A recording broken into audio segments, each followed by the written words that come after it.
بسم اللہ الرحمن الرحیم۔ السلام علیکم ورحمۃ اللہ وبرکاتہ۔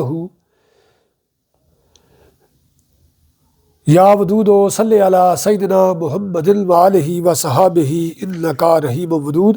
میں آپ کے سامنے حضور پر نور حضرت فضل شاہ صاحب قطب دو عالم المعروف سائیں نور والے رحمۃ اللہ تعالی علیہ آپ کے جوابات جو آپ کو مکتوبات خطوط لکھے گئے، ان کے جو جوابات آپ نے لکھ کر بھیجے میں وہ پیش کر رہا ہوں۔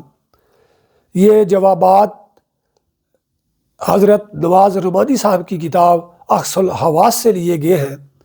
اگر بیان کرنے میں پیش کرنے میں کوئی کمی پیشی ہو جائے تو میں اس کے لیے پیشگی معافی چاہتا ہوں۔ مرشد من فضل شاہ فاضلی قطب دو عالم بود کامل ولی، مست و رقصاں تیری چوکھٹ پہ فقیر آتے ہیں، مست و رقصاں تیری چوکھٹ پہ فقیر آتے ہیں، نور والے تیری الفت کے اسیر آتے ہیں۔ حضرت فضل شاہ صاحب قطب دو عالم المعروف سائیں نور والے رحمۃ اللہ تعالی علیہ آپ کے مکتوبات عالیہ، حکمت و دانش کا خزینہ، علم و عرفان کا بحر بے کرام، مسافران راہ سلوک کے لیے منبع رشد و ہدایت اور عارفوں کے لیے صحیفہ انبساط قلب و روح ہے۔ وہ حضرت جو کسی وجہ سے بذات خود حاضر خدمت ہونے سے قاصر تھے یا بیرون ملک مقیم تھے، بذریعہ خطوط اپنے مسائل، الجھنیں، مشکلات، پریشانیاں اور حال رقم کر کے بھیج دیا کرتے تھے۔ آپ ان کے جوابات لکھوا کر بھیج دیا کرتے تھے۔ بے شمار خطوط میں سے چند ایک مکتوبات درج ذیل ہیں جن میں نہ صرف فلاح و حکمت کے جواہر پنہاں ہیں بلکہ ان کی روشنی میں عمل پیرا ہونے سے مصائب و آلام سے چھٹکارا بھی مل جاتا ہے اور راہ ہدایت پر گامزن ہونا بھی سہل ہو جاتا ہے۔ 13واں مکتوب 20 جون 1972، اللہ کے پیارے حضرت واجد علی صاحب، السلام علیکم ورحمۃ اللہ وبرکاتہ۔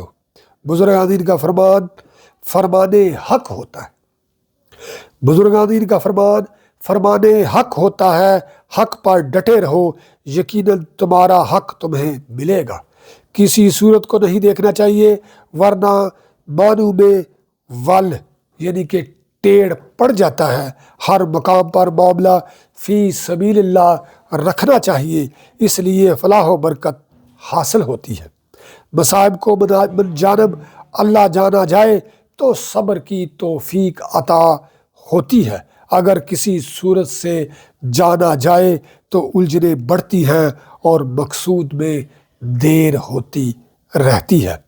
حضرت مولوی غلام رسول صاحب عالم پوری رحمۃ اللہ تعالی علیہ اس مقام پر فرماتے ہیں، بے درداں دے درد مصائب درداں ہور ودائیاں، بے درداں دے درد مصائب درداں ہور ودائیاں، اوہ درداں درد منداں دے پھیرن دلی صفائیاں۔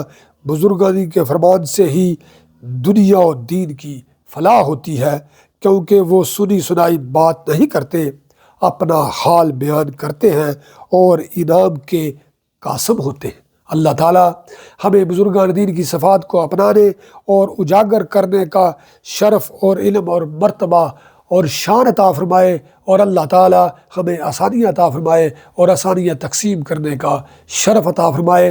نور والے، نور والے، نور والے۔